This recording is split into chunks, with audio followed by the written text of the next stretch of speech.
नमस्कार. आजच्या या सविस्तर विश्लेषणामध्ये आपण एका अतिशय जिव्हाळ्याच्या विषयावर बोलणार आहोत.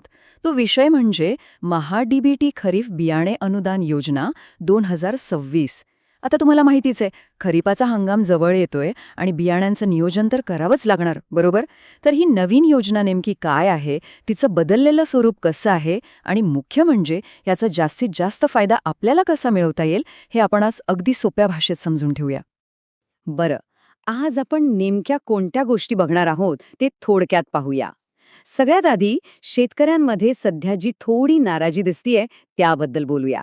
मग मुख्य बियाणे अनुदान योजना, मिळणारे अनुदान आणि पीक प्रात्यक्षिके, धनधान्य योजनेवर विशेष लक्ष आणि शेवटी सगळ्यात महत्त्वाचं म्हणजे अर्ज करण्याची प्रक्रिया आणि मुदत. तर सुरुवात करूया आपल्या पहिल्या आणि अगदी महत्त्वाच्या मुद्द्यापासून, सध्याचा अल्प प्रतिसाद आणि त्यामागची नाराजी. आता तुमच्याही लक्षात आलं असेल की 2026च्या या खरीप बियाणे अनुदानाला सुरुवातीला हवा तसा प्रतिसाद मिळत नाहीये. अर्ज प्रक्रिया तर सुरू झालीये, पण अपेक्षेप्रमाणे मोठे आकडे दिसत नाहीयेत. योजनेचे फायदे इतके मोठे असतानाही शेतकरी बांधव थोडे मागे का राहत आहेत, हा प्रश्न पडणं अगदी स्वाभाविक आहे. याचं अगदी थेट आणि मुख्य कारण म्हणजे गेल्या वर्षीच्या खरीप हंगामात बियाणे मिळायला झालेला प्रचंड उशीर.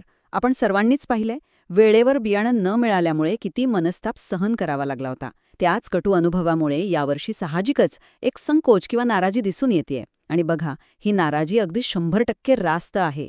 पण या जुन्या रागापायी आपण आत्ताच्या नव्या आणि मोठ्या फायद्यांकडे दुर्लक्ष करून चालणार नाही.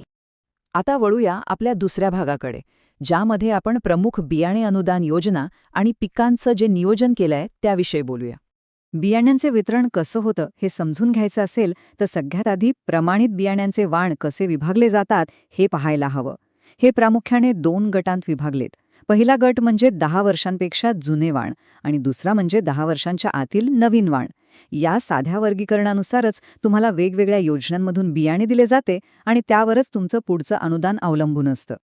आता इथे बघा, कोणत्या पिकासाठी कोणती सरकारी मोहीम राबवली जातीये हे समजणं खूप फायद्याचं ठरतं. उदाहरणार्थ, कापसाचा विचार केला तर त्यासाठी कापूस उत्पादकता मिशन किंवा कापूस आत्मनिर्भरता अभियान आहे. आणि सोयाबीनसारख्या महत्त्वाच्या पिकासाठी राष्ट्रीय खाद्यतेल मिशन राबवलं जातंय. म्हणजे शासनाने प्रत्येक प्रमुख पिकासाठी एक विशिष्ट योजना आखली आहे, ज्यातून हे वाटप होणार आहे.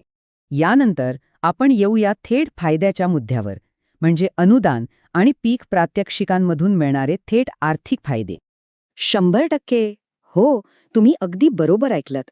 काही विशिष्ट केंद्र सरकारी योजना आणि मिनी किटच्या माध्यमातून चक्क 100% अनुदानावर बियाणांचं किट दिलं जातंय.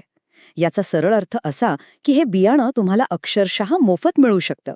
ही खरोखरच एक प्रचंड मोठी आणि न गमावण्यासारखी संधी आहे. पण यासाठी या 2 अनुदानातला फरक समजून घ्या. नेहमीच्या प्रमाणित बियाणे वितरण योजनेमध्ये तुम्हाला 50% अनुदान मिळतं. तेही खूप मोठं सहाय्य आहेच. पण जसं मी आत्ताच सांगितलं, काही विशिष्ट केंद्र सरकारच्या मिनी किट्स अंतर्गत तुम्हाला थेट 100% अनुदान मिळतं. त्यामुळे अर्ज करताना या वेगवेगळ्या टप्प्यांची माहिती असणं अत्यंत गरजेचं आहे. आणि समजा तुम्ही गट शेती करत असाल तर तुमच्यासाठी पीक प्रात्यक्षिके म्हणजेच क्रॉप डेमॉन्स्ट्रेशन्सचे विशेष फायदे आहेत. या गटातल्या प्रत्येक शेतकऱ्याला 1 एकरपर्यंतचं बियाणं मिळतं. बरं, एवढंच नाही, त्या पिकासाठी लागणाऱ्या औषधांचा आणि कीटकनाशकांचा सगळा खर्चही यात कव्हर केला जातो. गट शेतीला प्रोत्साहन देण्यासाठी हा खरोखरच एक उत्तम आधार आहे, नाही का? आता आपण एका अतिशय खास उपक्रमावर लक्ष केंद्रित करूया. तो म्हणजे 9 जिल्ह्यांचा विशेष उपक्रम धनधान्य योजना. कृषी विभागाच्या ताज्या सूचनांमध्ये प्रधानमंत्री धनधान्य योजनेचा विशेष उल्लेख आहे.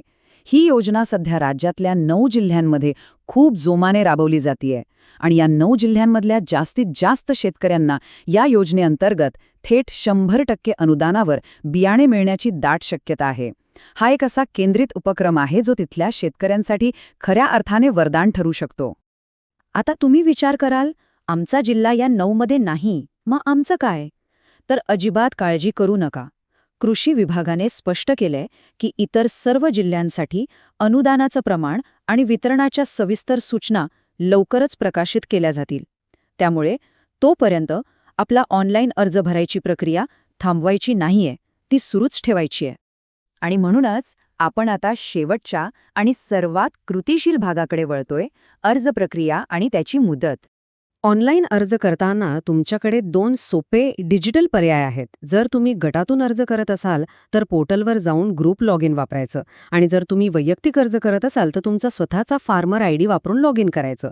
दोन्ही पद्धती अगदी सरळ आणि सोप्या आहेत, त्यात काहीच अडचण येणार नाही. आता सगळ्यात महत्त्वाची गोष्ट, वितरणाचा उशीर टाळण्यासाठी ही टाईमलाईन लक्षात ठेवा. सध्या ऑनलाईन अर्ज पूर्णपणे सुरू आहेत. अधिकृत अंतिम तारीख अजून आली नसली तरी अंदाजे 20 ते 22 मे पर्यंत हे अर्ज स्वीकारले जाण्याची शक्यता आहे. त्यानंतर लॉटरी पद्धत सुरू होईल. बघा, सोपं गणित आहे.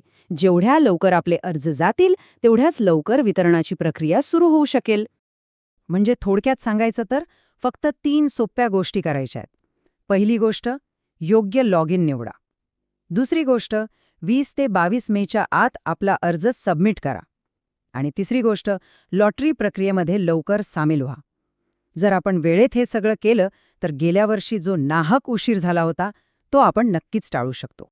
तर शेवटी एक महत्त्वाचा प्रश्न आपण स्वतःला विचारायला हवा.